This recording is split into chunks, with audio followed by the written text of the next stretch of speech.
Halo, jumpa lagi dengan Saham Soal Analytics. Bersama saya, Usman Hidayat. Assalamualaikum warahmatullahi wabarakatuh.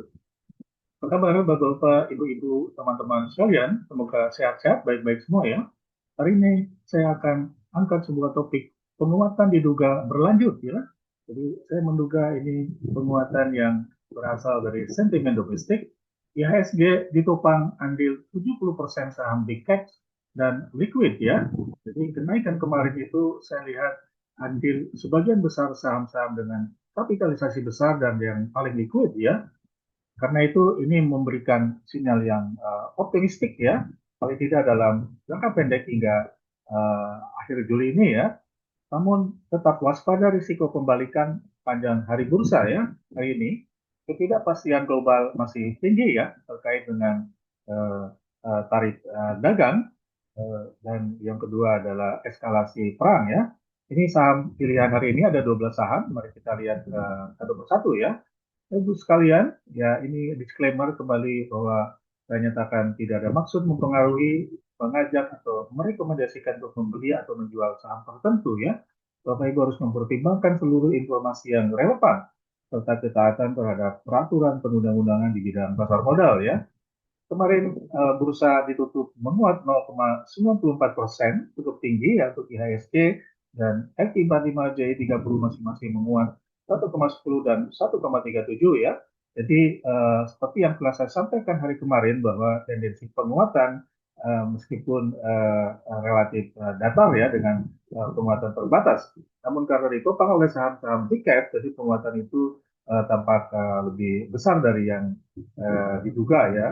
Namun bahwa saham itu bergerak secara sideways ini masih harus tetap dipertimbangkan untuk hari ini ya. Dan hari ini penguatan indeks diduga berlanjut ya, namun indeks rawan koreksi terkait masih tingginya ketidakpastian global seputar risiko tarif dan perang ya. Dan tadi pagi indeks bursa Amerika dan Eropa ditutup melemah ya. Dan sentimen pagi ini saya ada satu berita bahwa tegaskan dukungan APBN, Menteri Keuangan tawarkan progres bunga kredit 6% ya. Jadi ada semacam fasilitas likuiditas pemerintah atau melalui otoritas perbankan untuk menyalurkan kredit kepada koperasi desa, koperasi kelurahan, kalau tidak salah angkanya hingga 3 hingga 5% ya. Jadi ini bunga 6% ini menurut saya ini flat rate yang cukup tinggi ya, sehingga dikhawatirkan akan menimbulkan tekanan risiko kredit bagi Bank Himbara yang diamanati untuk melakukan ini ya. Namun tentu saja Menteri Keuangan mewanti-wanti agar analisis kredit dilakukan secara prudent, secara proper, dan kita terhindar dari eksposur risiko yang lebih buruk. Mudah-mudahan demikian ya, tidak menimbulkan presiden bagi perbankan BUMN ya. Kemudian Trump beri ancaman baru ke Putin, deadline 12 hari dari sekarang. Jadi ada eskalasi atau ketegangan perang yang semakin tinggi di Eropa, demikian juga di Arab dan Timur Tengah ya. Ini menjadi macam pertimbangan yang patut diwaspadai ya terhadap pergerakan saham atau indeks hari ini. Bapak sekalian, kemarin indeks ditutup menguat seperti ini, sudah saya sajikan, namun volatilitas tetap tampak masih relatif rendah ya dibanding volatilitas 3 bulan terakhir dan volatilitas 1 tahun terakhir ya. Jadi ini menandakan memang aktivitas harga, fluktuasi harga itu relatif lebih rendah dibanding dalam 1 tahun terakhir ya. Kemudian alfanya LT45 masih negatif.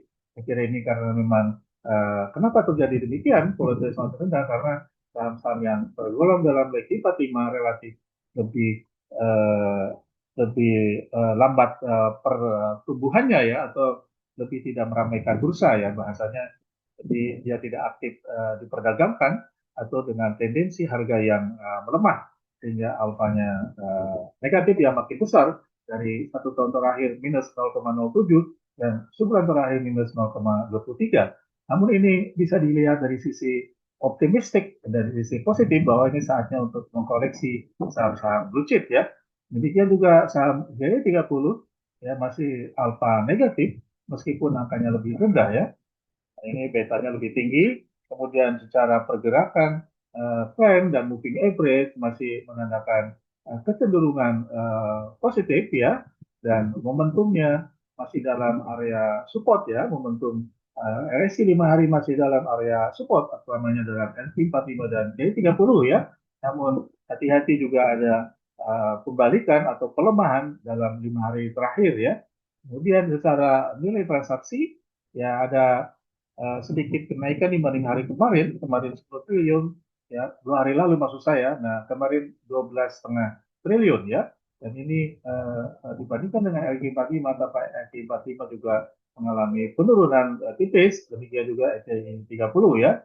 Jadi masih ada kondisi atau pertimbangan konsolidasi menjelang akhir Juli, namun tendensi penguatan karena ada rebalancing di antaranya ya, dan beberapa isu ekonomi domestik yang memperlihatkan optimisme pelaku pasar maupun pemerintah dan pelaku usaha ya. Kemudian average frekuensi relatif stagnan di kisaran 1,6% dalam seminggu terakhir, 1,6 juta saham ya, bukan 1,juta kali transaksi, kemudian LQ45-nya 0,38 juta transaksi ini menurun, demikian juga untuk J30 ya.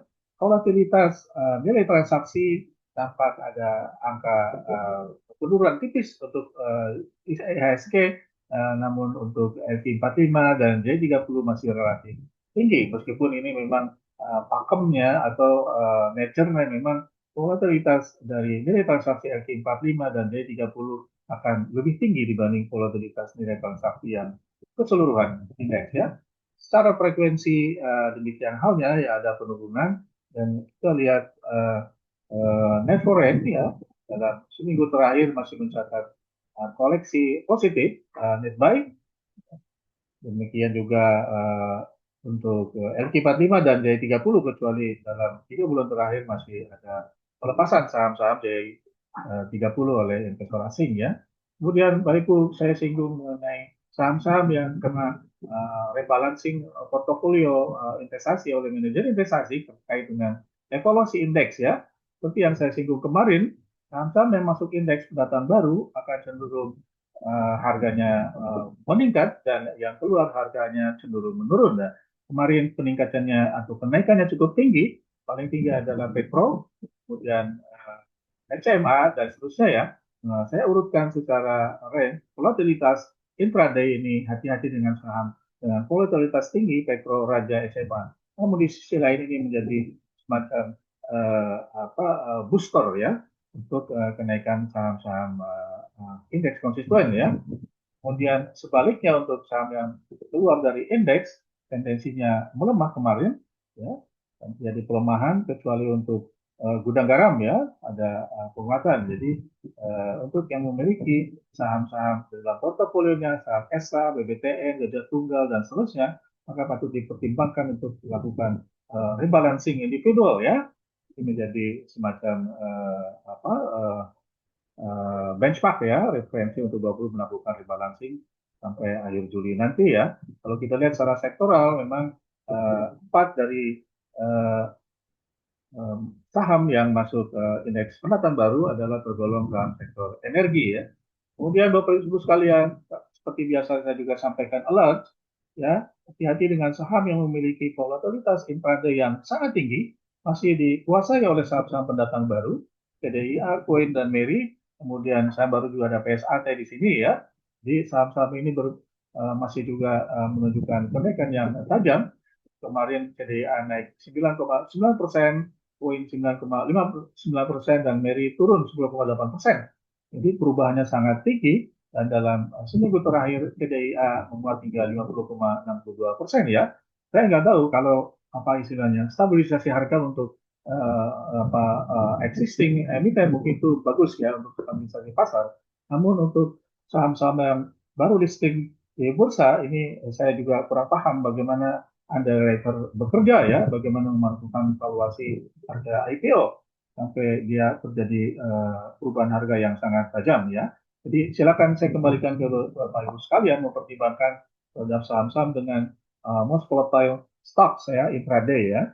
Kalau masih ada peluang untuk cetak gain, mungkin ini menarik ya, namun hati-hati. Saya sajikan juga di sini ada target price dan stop loss ya. Seperti saham-saham baru saya belum bisa sajikan karena datanya belum cukup ya.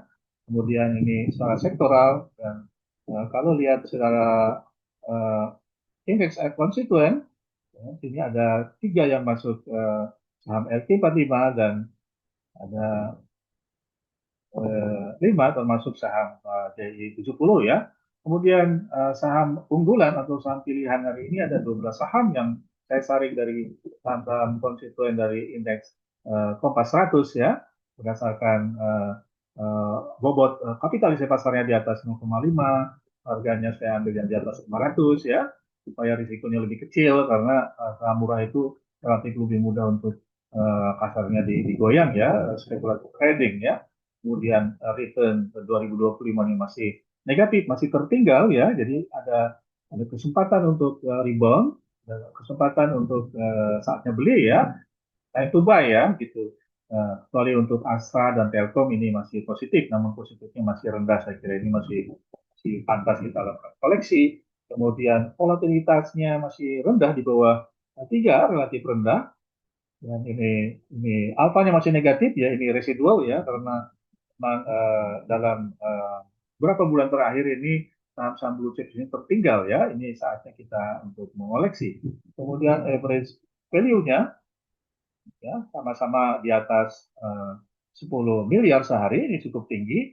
Kemudian dari sisi average frekuensi, kita ambil yang 1 minggu ya di atas 1 kali ya, di atas 1 kali artinya di atas 1000 kali. Kemudian kualitas dari nilai dan frekuensi transaksi saya ambil yang volatilitas frekuensi transaksi di bawah 100 ya, di bawah 100 ini yang paling tinggi 74, kemudian juga untuk Triman volatility-nya adalah 68. Jadi kita agar ibu dari risiko yang tinggi akibat dari pergerakan harga yang tajam dalam 1 hari ya. Ini net foreign juga residual, silakan baru pertimbangkan kalau ingin mengambil saham yang koleksi oleh investor asing ya, ini diantaranya Astra, Bank BRI, Telkom, Unilever, Bank BNI ya. Ada 6 saham dari 12. Kemudian saya sajikan juga di sini ya, target price dan stop loss, dan ini screening yang saya lakukan juga price earning ratio-nya di bawah 30 dan per jaring di bawah 20, bahkan price to book value ratio-nya di bawah 5 ya. Bahkan yang di bawah 5 itu yang ekstrim adalah Bank BCA ya.